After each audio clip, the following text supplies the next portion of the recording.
Hello, je suis Caro de Betty Jane, prof de couture et de patronage digital. De mes études de styliste modéliste à créatrice de robes de mariée, mon job c'est aujourd'hui d'aider les passionnés de couture à se challenger et à s'aimer davantage devant leur miroir et dans leur réalisation. Si tu cherches à t'évader dans une bulle créative, mais aussi à rentrer dans les coulisses d'un business de couture, tu es au bon endroit. Bienvenue sur ce podcast plein de bonne humeur, de bienveillance et d'astuces. Bienvenue sur le podcast Je peux pas, j'ai couture.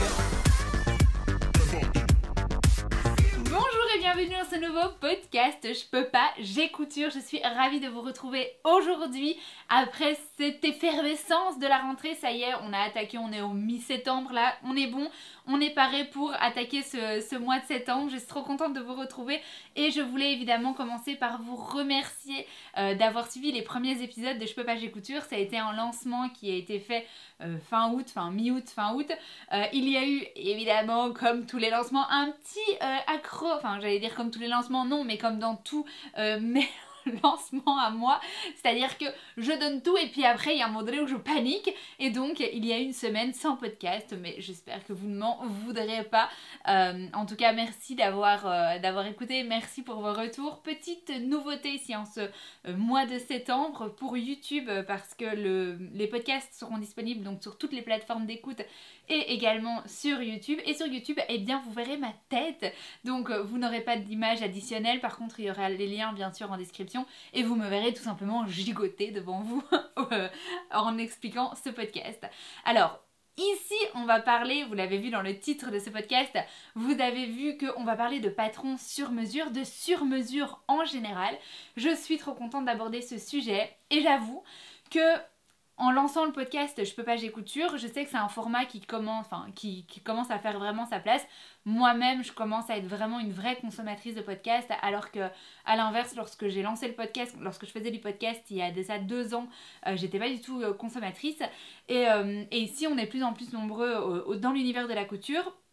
Mais je sais pas, j'ai pas envie de dire me différencier parce que c'est pas spécialement le bon terme, mais pour les personnes qui ont envie de me suivre, c'est vrai que j'avais envie de parler de sujets qui me touchent moi, en fait, vraiment qui me ressemblent, qui ressemblent à ma communauté, j'ai envie de dire, parce qu'on a la communauté, quand je dis qu'on a la communauté qu'on mérite, c'est-à-dire que quand je partage des trucs où je mange du chocolat, il y a tout le monde qui est là, ouais vas-y Caroline, mets de la crème fraîche en plus. Et donc du coup, généralement on a une communauté qui nous ressemble un petit peu, et c'est vrai que si vous me suivez à travers les différents réseaux sociaux, eh bien vous savez que je suis quelqu'un qui aime la technique, et eh bien ça ne sert à rien d'aller à l'encontre de ça, et on va parler donc de technique au cours de ces différents podcasts.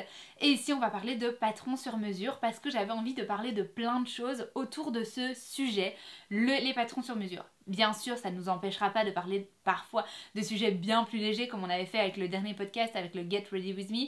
J'avais d'ailleurs très envie de faire un podcast où comment s'inspirer, où trouver l'inspiration, etc. Parce que je sais que c'est pas toujours facile et c'est quelque chose où moi j'ai une sorte de petit rituel quand j'ai envie de coudre quelque chose. Donc peut-être parler autour de ça si ça vous intéresse. N'hésitez pas à commenter bien sûr et à me donner votre avis en commentaire ou de m'écrire un petit DM sur Instagram parce que ça me fait toujours trop plaisir et j'aime trop qu'on papote sur les réseaux sociaux. C'est genre ma passion. Alors aujourd'hui aussi autour de ce sujet je peux pas j'ai couture sur le sujet des sur-mesures. On va parler de plusieurs choses. On va commencer par une introduction, on va parler du sujet en 3 axes et ensuite on en arrivera à la conclusion. Vous le sentez que j'aime ces parties un petit peu plus structurées. Et dans l'introduction, je vais vous parler de, voilà, moi ce que j'entends quand j'entends sur-mesure. J'entends 3 choses en fait. Il y a 3 axes sur lesquels on va parler. Mais moi j'entends 3 choses quand on parle de sur-mesure. J'entends déjà le sur-mesure en fonction de notre goût, nos choix, notre coupe de tissu, nos envies, notre humeur, ce genre de choses. Ça va être notre talent en tant que couturière. C'est vraiment le sur-mesure parce qu'on coud et parce qu'on a ce talent de pouvoir, à partir d'un tissu, d'arriver à faire quelque chose en 3D. Et c'est déjà la première étape du sur-mesure parce que, eh bien, on adapte à nos envies ces tissus qu'on choisit. Et dans cet axe-là, le sur-mesure en fonction de nos goûts, etc., eh bien, on va plutôt parler de tout ce que je vois dans mon cours morpho, c'est-à-dire arriver à choisir le bon tissu et le bon tombé, le bon imprimé en fonction de sa morphologie. Donc ça c'est une sorte d'élément que j'ai envie de définir lorsque je parle de sur-mesure. Quand on parle de sur-mesure, il y a en fonction de notre morphologie, mais ce que j'appelle dans mon cours morphologie, la sous-morphologie. C'est-à-dire notre corps en tant que tel. C'est pas si on est A, V, etc. Non, c'est si on a une épaule plus haute que l'autre, si on a les fesses plus plates, si on a le dos plus cambré, si on a un sein plus gros que l'autre. Ça c'est du sur-mesure de patronage, c'est du sur-mesure de vêtements.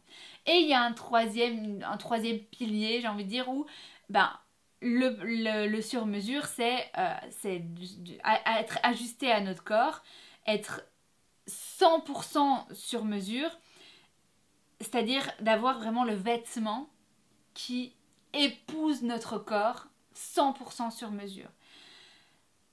Ça, c'est 3 axes, 3 piliers de sur-mesure. Lorsque j'entends sur-mesure, moi j'entends ça. J'entends soit la partie, oui, on fait nos vêtements sur mesure parce qu'on cale ça en fonction de notre goût, notre esthétique. Soit le sur-mesure en fonction de notre sous-morphologie, de notre corps, ou le sur-mesure à 100%, où là on est vraiment à fond dans le vêtement qui nous fit à fond sur nous, qui sont vraiment un moulage de notre corps. Et avant de rentrer dans ces différents axes, j'ai envie de revenir en fait à la définition même du sur-mesure, aux vêtements sur mesure. Alors du coup j'ai été sur internet et j'ai demandé, donne-moi la définition du sur-mesure. Et je vais vous lire la définition du sur-mesure parce qu'à partir de là, ça va me permettre de rebondir sur les axes sur lesquels je vais développer autour de ce podcast. Et donc la définition, c'est les vêtements sur mesure, ce sont des pièces confectionnées spécifiquement pour une personne en fonction de ses mesures exactes et de ses préférences personnelles. Contrairement aux vêtements prêt-à-porter qui sont fabriqués en taille standard, le sur-mesure permet une personnalisation complète du vêtement, tant au niveau des coupes que des matériaux, des finitions et du style. Le processus inclut généralement plusieurs étapes, telles que la prise de mesure, des essayages intermédiaires pour ajuster le vêtement, la création finale selon les exigences spécifiques du client. Ce type de vêtement offre un ajustement parfait et est souvent associé à des produits de haute qualité comme les costumes, les chemises ou les robes pour des événements spéciaux. Et tout ça, c'est très intéressant, surtout la fin, pour les événements spéciaux. Et vous allez voir que ça rejoindra un petit peu ma conclusion par rapport à sur-mesure et à cette envie de sur-mesure qu'on essaye d'avoir. En tout cas, moi, dans les élèves que j'accompagne, c'est vraiment un désir d'avoir vraiment des vêtements. On dit oui, j'ai envie d'avoir mon vêtement sur mesure. Et vous allez voir que de mon point de vue de prof et de mon parcours personnel dans les vêtements, j'ai envie de dire ok, mais. Parce qu'il y a sur-mesure et sur-mesure. Il y a sur-mesure et ajustement. Et on va parler un petit peu de tout ça. Donc, bienvenue dans le cœur même de ce podcast, le sur-mesure en 3 axes. Le premier axe dont on va parler avec le sur-mesure, ça va être tout ce qui est coupe à plat, essayage, patronage sur mesure, etc. Tout ce que j'adore, ce sur quoi j'ai été formée en fait. Parce que à l'école, je pense que vous allez entendre à l'école à chaque fois, mais à l'école de stylisme, modélisme, comment j'en suis arrivée à comprendre le sur-mesure. Il faut savoir qu'à l'école, on n'a pas spécialement de cours de sur-mesure, mais par contre, on a des cours de coupe à plat. Et ce qu'on nous apprenait, c'était à travailler un patron de base. Donc, on avait une feuille et c'est parti, on trace une ligne, 2 lignes et on patronne un vêtement à partir d'un tableau de taille. Et on prend ce tableau de taille et on arrive à avoir un patron sur mesure grâce au tableau de taille. Et donc un patron de base. Et à partir de cette base, eh bien, on apprend à modifier cette base pour avoir un vêtement qui correspond à notre style. Pas spécialement à notre morphologie, mais à notre style. Donc, c'est-à-dire qu'on va apprendre à où découper, comment bien découper, pour faire un collet, pour ajouter des volants, pour agrandir, quand je vous dis pour agrandir, pour évaser plutôt, c'est un terme plus correct, pour évaser, pour cintrer, voilà, pour se faire ce genre de choses. Et puis, seulement dans un second temps, on va ajuster notre patronage à un modèle. Et puis, on va pouvoir apprendre à patronner directement à partir des mesures de ce modèle. Et vous allez voir qu'en fait, c'est un chemin qui est un petit peu différent parce que quand on part d'un patron de base, on a vraiment la base, le patron, la base qui est faite telle que les mesures des standards. Et puis, c'est intéressant de comprendre comment le modifier pour arriver à une question de style. Mais c'est important également de se dire, ok, est-ce que c'est plus intéressant d'aller le modifier pour que ça fitte à notre modèle, ou c'est plus intéressant de patronner une base carrément par rapport aux mesures de notre modèle. Et en ça, la question, elle est toujours très vaste. La question, il n'y a pas de réponse type. Je vous dis ce qu'on fait à l'école, mais après, le but, c'est que nous, en tant que couturière, soit couturière chevronnée ou couturière du dimanche ou couturière débutante, qu'on puisse avoir, j'ai pas envie de dire toutes les mêmes ressources face à un patron, mais qu'on puisse s'éclater autant dans notre patron, quel que soit le chemin qu'on a envie d'avoir.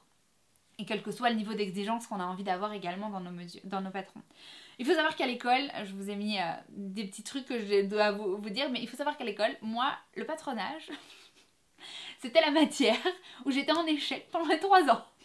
Pendant les 3 ans, à chaque fois, déjà les mathématiques de manière générale, alors le patronage n'est pas spécialement des mathématiques, mais vraiment j'avais cette difficulté de visualisation dans l'espace. Mon seul examen de repassage que j'ai eu en première année de stylisme, ça a été patronage. Je suis revenue durant l'été pour repasser cet examen. J'ai pas été en échec pendant les 3 années, mais vraiment la première année ça a été très compliqué. Et puis voilà, je me suis un petit peu rodée, et puis je savais que c'était la matière sur laquelle il fallait vraiment que je charbonne. Fun fact, on est ici 10 ans plus tard. Je suis passionnée vraiment des livres de patronage. C'est le truc sur lequel je dois vraiment me retenir d'acheter les livres de patronage, parce que je me plongerai dedans des après-midi complètes, vraiment à avoir cette passion pour les différentes techniques, sur comment on peut apprendre 10 chemins pour arriver au même résultat, et pourquoi ce chemin-là est plus intéressant, et qu'est-ce que je vais pouvoir en retirer de cette technique ou de cette technique pour expliquer à mes élèves. Enfin bref, vraiment c'est une vraie passion. Et autre fun fact, mon prof de patronage me suit sur les réseaux sociaux. Monsieur Baquet, si vous passez par là, je vous fais un gros bisou et je vous remercie pour m'avoir soutenu pendant ces 3 ans.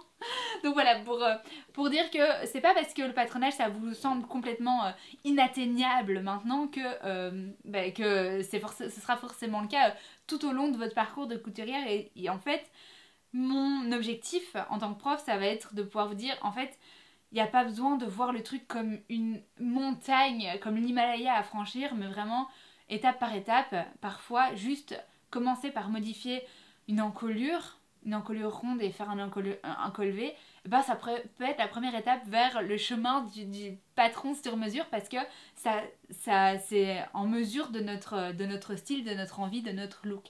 Et puis après on peut aller toujours un petit peu plus loin et s'amuser à faire un FBA et un SBA.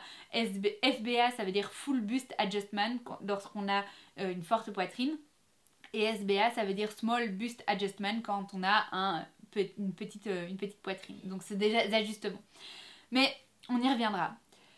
En robe de mariée, lorsque je travaillais en robe de mariée, il faut savoir que elle travaillait, ma maître de stage et la styliste du salon, elle prenait les mesures de la cliente, et puis après elle travaillait le patron en fonction des mesures de la cliente. Donc elle ne partait pas d'un patron de base, elle patronnait directement aux mesures de la cliente. Et c'était très impressionnant à voir, parce qu'elle traçait une droite, elle avait 2 règles, elle n'avait même pas de perroquet, j'allais dire curviligne, mais c'est perroquet.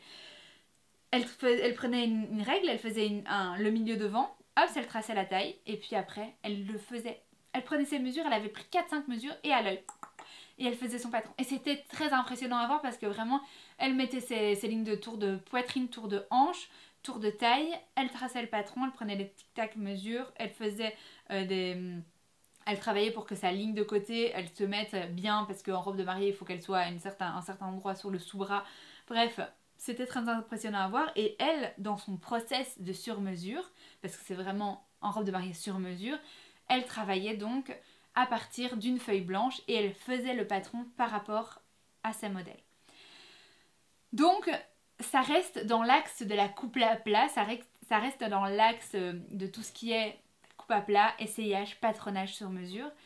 Et dans cet axe-là, lorsqu'on travaille en coupe à plat, la coupe à plat, c'est vraiment, on a un papier de coupe et on trace des lignes pour arriver à avoir un patron, voilà, qui in fine, arrive en 3D.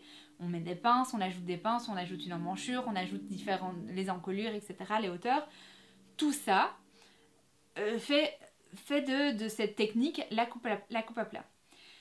Si de cette technique, vous avez envie d'avoir quelque chose de sur-mesure vraiment dans le terme, la définition du terme, c'est-à-dire vraiment fité à vos mesures 100%, dans le troisième pilier dont je parlais en introduction, alors il ne vous faudra pas travailler sur un demi-patron, mais sur un patron complet, parce que tous les corps sont différents et tous les corps ne sont pas symétriques. On a, si vous voulez, quelque chose de vraiment, vraiment sur mesure, alors il vous faudra travailler sur un patron complet, parce qu'on a une épaule un peu plus haute que l'autre, parce qu'on a un sein un peu plus gros que l'autre, parce qu'on a une ligne de... Alors la ligne de taille, elle va être la même chose à gauche et à droite, mais on n'est pas spécialement symétrique. Souvent les épaules et les seins, c'est vraiment les deux points où, voilà, si vous voulez du sur-mesure, ça va ressembler à ça. Et c'est important de le savoir. Si vous voulez vous mettre, et si vous voulez vous lancer dans le patronage sur mesure à ce point-là, il existe plein de techniques, il existe plein de livres qui vont pouvoir vous accompagner. Je connais la méthode d'Épée Studio, il y a des cours chez Artisan. Moi, je vais pouvoir, en tant que prof, vous guider, mais je ne vais pas aller aussi loin, à moins que lorsqu'on fait des créations. Lorsque moi, je faisais des créations de robes de mariée pour mes clientes, mais pour mes élèves, c'est quelque chose que je ne vous guide pas à faire, parce que pour moi, on fait des vêtements pour tous les jours. Et même lorsque j'ai des élèves qui viennent pour des créations de robes de mariée, on va travailler un petit peu différemment. Et là, on va parler de plusieurs axes, des autres axes. Parce que pour moi, lorsqu'on fait la coupe à plat, le chemin en fait est très long. Et lorsqu'on parlait de coupe à plat dans la définition, c'est un patronage. On patronne à partir de la feuille blanche, on patronne en fonction de nos mesures, ensuite on essaye, ensuite on ajuste notre patron, ensuite on réessaye, ensuite on ajuste le patron, et il faut passer par tout le process. Et si vous voulez un modèle, un patron sur mesure, il faudra passer par tout le process. Pour moi, c'est indéniable. Et c'est en ça que c'est très chouette à faire. Vous pouvez vraiment vous amuser à le faire, mais il faut avoir ce level de motivation de se dire ok, je veux que tous mes patrons soient vraiment sur mesure. Et la magie de l'histoire, parce que j'ai envie de parler de magie, c'est que c'est pas parce que vous allez vous dire ok, moi j'ai une épaule plus basse que l'autre d'1 centimètre, j'ai un sein plus bas que l'autre, j'ai un sein plus fort que l'autre, je sais que ma hauteur de poitrine est de autant, vous connaissez vos mesures, eh bien c'est pas parce que vous allez faire ces ajustements dans un patron, que ce sera bien sûr la même chose pour un autre patron. Il faudra refaire tout le process. Parce que notre manière de travailler, c'est la manière inverse. C'est-à-dire que nous, en tant que créatrices de couturières, j'ai pas envie de dire couturière du dimanche parce qu'on a des professionnels dans l'histoire, on a des personnes qui travaillent dans la couture aussi, mais passionnés de couture, je pense que le terme est plus correct, on va travailler souvent à partir d'un patron qu'on va trouver dans le commerce. Et c'est là où je ne vais pas parler de sur-mesure, mais je vais plutôt parler d'ajustement. Parce que le sur-mesure, alors si vous avez envie d'aller à ce point-là, pousser dans vos ajustements, dans votre modèle sur mesure, alors il faudra à chaque fois en fait patronner à partir d'une feuille blanche.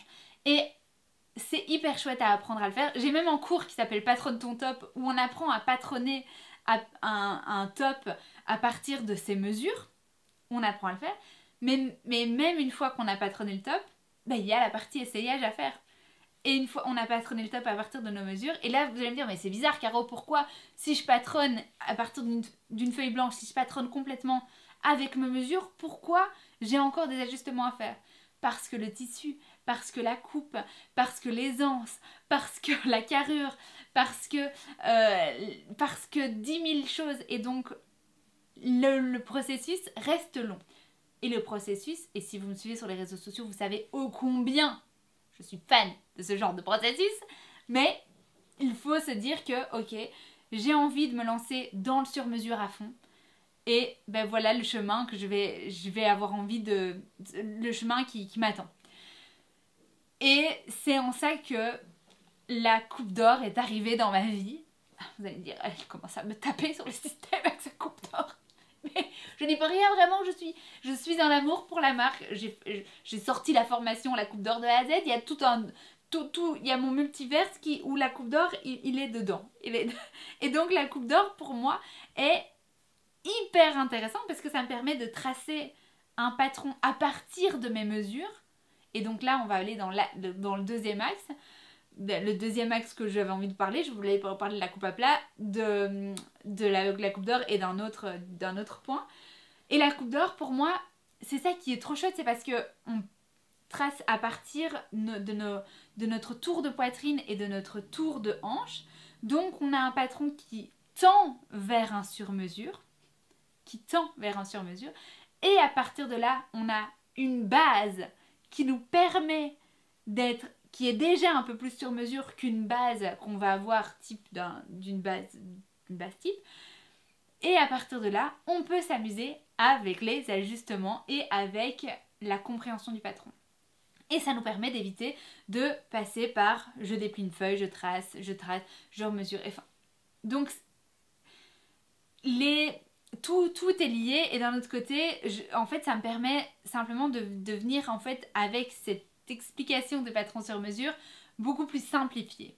C'est le bon terme, c'est beaucoup plus simplifié. Avec la coupe d'or, vous avez un patron qui est avec vos mesures de tour de poitrine et de tour de hanche. La taille, quant à elle, est estimée, donc la taille est à vérifier. Et à partir de là, on peut ajuster le patron. Et ajuster le patron, ça va être regarder le patron et se dire ok, voilà ce que me propose la coupe d'or comme base. On va partir d'un haut parce qu'il y a plein de détails dans un haut. Voilà ce que la coupe d'or me propose comme base d'un haut par rapport à mes mesures de tour de poitrine et de tour de hanche. Est-ce que cette base, je peux m'amuser à l'ajuster un petit peu pour que ça soit un peu encore plus cohérent avec mon corps? Est-ce que ma hauteur de poitrine est correcte? Est-ce que ma largeur de poitrine est correcte? Est-ce que ma largeur de carrure est correcte? Est-ce que mon tour de taille ne doit pas être agrandi ou rétréci? Et là, on rentre dans le sujet des vérifications qui fera le sujet d'un podcast à part entière, je vous l'assure. Mais ça me permet d'avoir en fait une base qui corresponde un peu plus à mes mesures, et à partir de là, je peux m'amuser à adapter. Et c'est le mot que je voudrais qu'on ressorte de ce podcast, c'est que le sur-mesure, ok, c'est possible de faire du sur-mesure à 100%. Mais les ajustements tendent vers quelque chose de sur-mesure sans avoir la prise de tête monumentale qu'on peut avoir lorsqu'on va travailler du sur-mesure. Pour moi, le sur-mesure, il est pratique. Je vais peut-être me faire des ennemis, hein, mais pour moi, le sur-mesure, il est praticable lorsque on ne travaille pas sur soi, déjà. Parce que du sur-mesure sur soi, c'est presque impossible avec les longueurs de... Et puis ça se fait par un tailleur professionnel. si vous venez chez moi pour faire du sur-mesure, ne le faites pas parce que je ne propose pas ce genre de service, mais si vous faites, à l'époque, quand les mariés venaient après moi faire du sur-mesure, j'avais déjà cette vision de leur corps à 360 degrés, ce qu'on n'a pas sur nous-mêmes. Et ensuite, je pouvais m'amuser parce que c'était prévu dans les rendez-vous clients de faire une toile, de faire un essayage, de faire une toile, de faire un essayage. Ça ne servait à rien que la mariée arrive, que je lui fasse un croquis et que la fois après elle vienne avec sa robe toute faite. J'avais besoin de passer par cette étape de fitting pour vraiment ajuster et adapter et rendre le patron sur ses mesures. Et sur nous, ajuster et adapter sont des termes corrects parce qu'on va ajuster à notre corps, on va adapter à notre corps, mais on s'arrêtera là. Parce que on est sur nous, parce que on est dans des vêtements du quotidien. Il y a un troisième axe dont je voulais vous parler qui était le moulage sur corps, parce que je ne peux pas parler de patron sur mesure sans parler de moulage sur corps. Le moulage sur corps, c'est le fait de mettre un tissu sur un buste et de mouler le tissu pour que ça puisse aller avec le corps. Et j'aurais peut-être dû commencer par ça comme axe parce que c'était une bonne introduction. Mais donc on met le tissu sur le buste et ensuite on vient attraper le tissu pour que ça englobe les formes. On vient attraper le tissu sous la poitrine. Ben oui, entre la poitrine et le ventre, je parle pour une femme, entre la poitrine et le ventre, il y a un creux. Donc on vient attraper le tissu pour créer les pinces et pour ajuster le patron au niveau du ventre.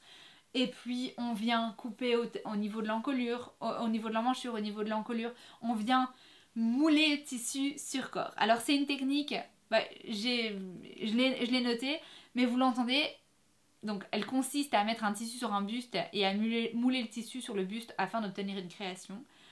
C'est une technique que moi j'apprécie pas particulièrement pour plusieurs raisons. Pour le fait que mon histoire a fait que j'ai jamais aimé cette technique parce que pour moi, petit 1, il n'y avait pas de buste à mes mesures de toute façon.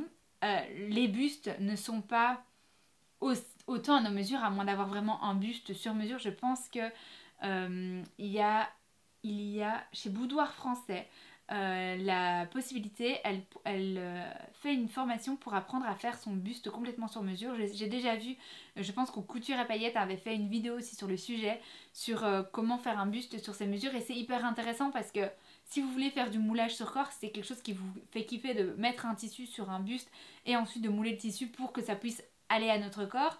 Eh bien, si vous n'avez pas de buste qui correspond à vos mesures, pour moi ça n'a pas trop d'intérêt. Parce que effectivement notre poitrine est différente, parce que notre carrure est différente et parce que ça reste un buste de base. Donc le fait de ne pas avoir de buste à mes mesures, c'était un problème. Et ensuite ça a été un problème aussi parce que c'est hyper difficile à expliquer et à reproduire. À part dire aux élèves, si tu veux un vêtement qui aille à ta morphologie, tu mets le tissu comme ça sur le buste et tu moules. Non en fait, parce que du patron à son corps ça aurait été différent, donc c'est quelque chose que voilà, j'apprécie pas spécialement. C'est hyper gai pour faire tout ce qui est tombé de drapé. Voilà, moi je ferais pas par exemple mais ça aussi c'est de mon apprentissage de robe de mariée, on faisait toujours nos drapés sur buste, même si c'était pas le buste les mêmes mesures que la cliente. Le fait de placer la mousseline sur un corps avec un relief de poitrine et ensuite d'épingler, parce qu'il fallait épingler tous les plis ou tout le tombé pour pouvoir le coudre à la doublure, et donc du coup c'était quelque chose qui se faisait sur buste parce qu'on ne pouvait pas garder la cliente pendant 15 heures à pas bouger et à lui piquer dedans, donc c'était utile de faire le moulage pour moi dans cet axe là.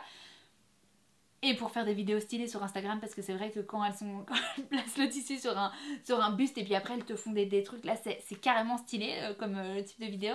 Mais pour moi, pour expliquer la couture, ça n'a pas spécialement d'intérêt. Donc le moulage sur corps est à proposer dans le sur-mesure, mais pas dans le sur... Pour moi, c'est pour faire des créations, c'est pas pour avoir quelque chose de sur-mesure. Mais c'est intéressant à développer pour la partie couture. Donc pour moi, lorsque vous avez envie de coudre, vous avez la coupe à plat avec les essayages et tout le process. Vous avez la partie coupe d'or où là, bah, on part d'un patron de base et puis on arrive à avoir à modifier un patron de base à nos mesures et puis on modifie. Et puis vous avez le moulage sur corps si vous avez un buste qui correspond à vos mesures ou si vous êtes relativement standard dans votre corps. Mais donc pour moi, lorsqu'on travaille des patrons, et là je vais revenir à ce point où nous, en tant que couturières créatives et avec une soif d'apprendre et de découvrir des nouvelles marques de patrons, etc. Vous travaillez un patron de chez Maison Faux, vous travaillez un patron de chez Dirindu, ça n'existe plus, ça s'appelle... je ne sais plus comment. Vous travaillez un patron de chez Vibromood, bref, vous l'avez compris, d'un créateur ou d'une créatrice. On va faire en fait le chemin inverse parce que eux, ils partent d'un tableau de taille de base et puis on va nous essayer de l'adapter à nos mesures. Alors, ça va rejoindre, c'est le premier axe sur lequel je vous en parlais parce que ça va rejoindre la partie coupe à plat. Sauf que quand on parle de coupe à plat, on parle de créer un patron de base, sans modification stylistique. Donc on part d'une base sans modification stylistique. Ensuite, dans l'ordre des choses, en fait, on part d'une base.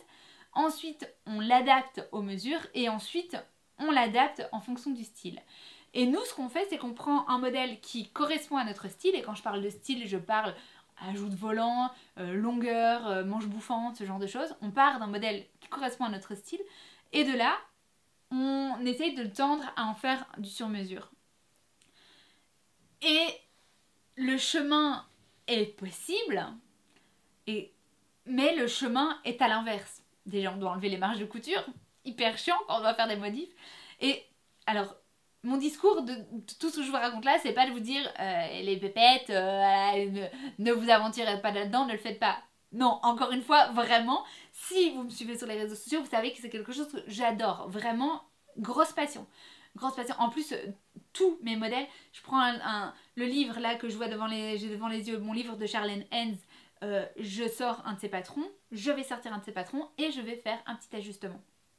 Juste pour dire je vais bouger la ligne de taille, je vais augmenter le buste parce que je sais que j'ai de la poitrine. Des ajustements sur les patrons, c'est quelque chose que j'adore faire. Donc vraiment faites-le, mais justement, en fait, mon discours, ça va être de vous dire faites-le, mais ne vous attendez pas à avoir quelque chose de sur mesure à l'extrême.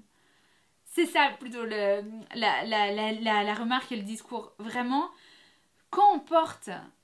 si quelqu'un me dit j'ai envie de faire mes patrons sur mesure, c'est ce que j'ai écrit là dans mes notes. Si quelqu'un me dit Caro, j'ai envie de faire mes patrons sur mesure, je vais dire ok, c'est possible, go. Tu fais tes patrons sur mesure, alors on part d'une feuille blanche et on patronne sur mesure et on y va au niveau des essayages, etc. Oui, Caro, c'est pas ce que je veux, moi j'ai envie de m'éclater, de coudre souvent avec des modèles sur mesure. Ok, mais alors fais des ajustements, fais des adaptations. Ne pars pas dans un tout le process et comprends ton patron. Ça sert à rien. Alors, ça sert à rien. Je mens, mais pour moi, quand je dis ça sert à rien, ça sert à rien d'aller trop loin lorsqu'on travaille des vêtements tous les jours, en fait. Lorsqu'on a des vêtements tous les jours, c'est cool d'avoir son petit t-shirt de tous les jours. Si vous faites une robe de cérémonie, si vous faites un sauf si vous me dites je porte des corsets et des robes de la Bridgerton tous les jours. Alors là, bien sûr, amusez-vous. Mais si, dans le cadre d'un corsage où là ça va se voir parce que c'est quelque chose de très fité au corps, oui, mais si vous faites un t-shirt, franchement, si vous faites un t-shirt, lâchez-vous la grappe et faites juste un petit ajustement. Si vous avez une épaule plus haute que l'autre et c'est vraiment handicapant, là, bah, ok, dans tous vos patrons, dites-vous, ok, je fais un petit ajustement d'épaule. Mais c'est tout. Ça sert à rien de vous dire j'ai mon épaule de 2,3 cm, etc. Différence. Non. Vous avez une épaule plus longue que l'autre, ajustez un petit coup. Pas besoin d'aller faire 10 toiles pour un t-shirt. Vous voyez où je veux en venir. Donc, alors j'ai dit... Donc, je relis mes notes, je regarde si j'ai rien oublié, mais je vois que je parlais du haut et puis j'ai parlé du bas, donc je relis un petit peu ce que je raconte. Donc, on utilise des patrons pour adapter à nos mesures sans avoir besoin... Donc, utilise les patrons, ce que j'ai marqué. On utilise les patrons pour ensuite les adapter à nos mesures sans avoir besoin spécialement de connaissances en patronage. Et c'est ça que j'ai mis en gras. Sans avoir de connaissances préalables en patronage, c'est possible, étape par étape, un petit peu. On va d'abord modifier notre encolure. Ensuite, on va comprendre, on va remplir notre fiche.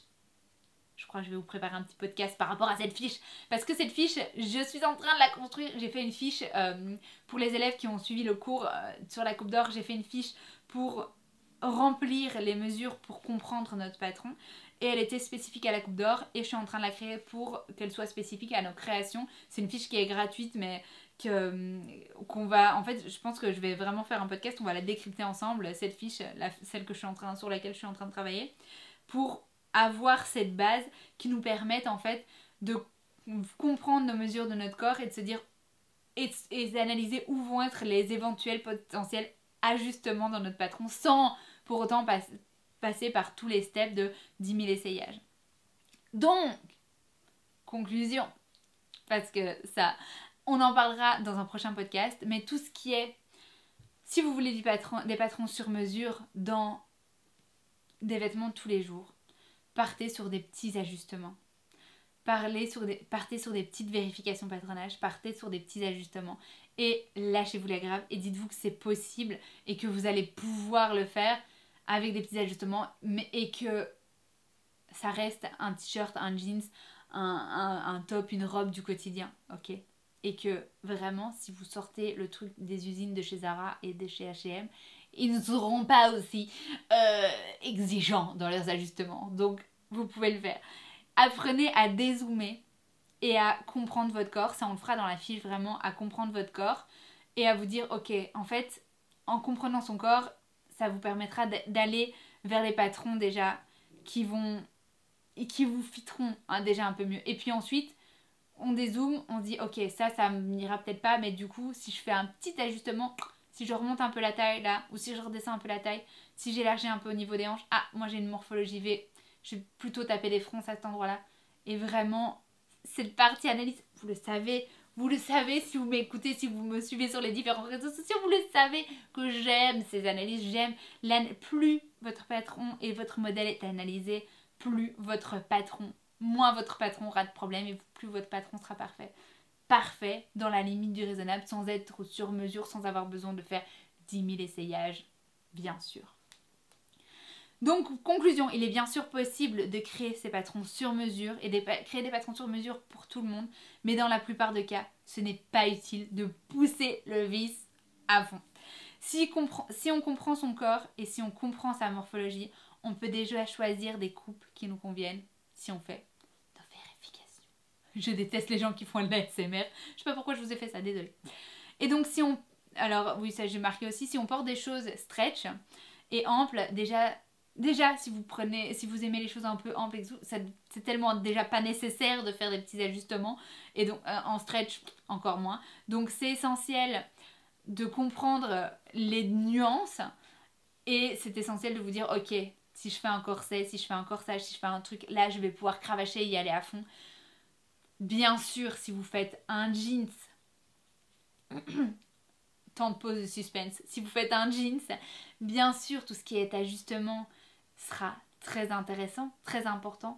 Un jeans sur mesure complètement est possible, mais le processus sera très long. Et ce qui est hyper cool, c'est de prendre un jeans, de faire une toile, d'analyser les points qui pêchent.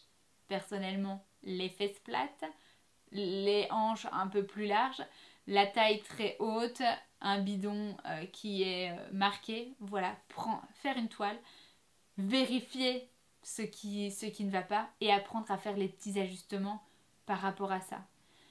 Mais de me dire ok, je veux que mon jean soit parfait, alors à ce moment-là, je vais partir d'une feuille blanche, je vais construire l'entièreté du jeans avec mes mesures, je peux le faire.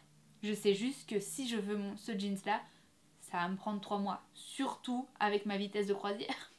Vraiment, parce que des ajustements parce que des essayages, vraiment, vous allez en bouffer. Et des essayages, vraiment, surtout de pantalons, vous ne pourrez pas les faire tout seul. J'espère que ce podcast, j'ai l'impression que j'ai foutu une sale ambiance comme ça. Vraiment, en fait, je pensais faire un podcast très inspirant dans le sens de vous dire allez, vraiment vous pouvez le faire, lâchez-vous la grappe. Et en fait j'ai l'impression l'inverse, d'avoir plombé l'ambiance et d'avoir dit en fait vous êtes le process est hyper long si vous voulez le truc. Non, j'espère que mon message est plus ou bien passé. Mon goal c'est de vous dire amusez-vous, vraiment, je vais mettre ça en description, amusez-vous avec le patronage, mais ne soyez pas perpétuellement déçus par vos créations. Voilà, c'est tout pour moi. Je suis ravie de vous avoir retrouvé aujourd'hui pour ce podcast sur le sur-mesure. J'espère vraiment que je vous ai pas foutu une sale ambiance, que je vous ai pas foutu le seum sur le sujet qui était pour moi très très chouette à développer. Si vous avez des questions, s'il y a des choses sur lesquelles j'ai pas été assez claire, n'hésitez pas à discuter avec moi, à mettre des commentaires, à m'écrire parce que vraiment ça ne peut être qu'enrichissant et ça me donnera certainement des autres idées de podcast. Donc je vous remercie de votre écoute, je vous dis à très bientôt pour un nouveau blabla et un nouveau podcast sur tout ce qui est couture. Merci de votre écoute sur ce podcast, je peux pas, j'ai couture. À très bientôt et n'oubliez pas, brillez. Bisous.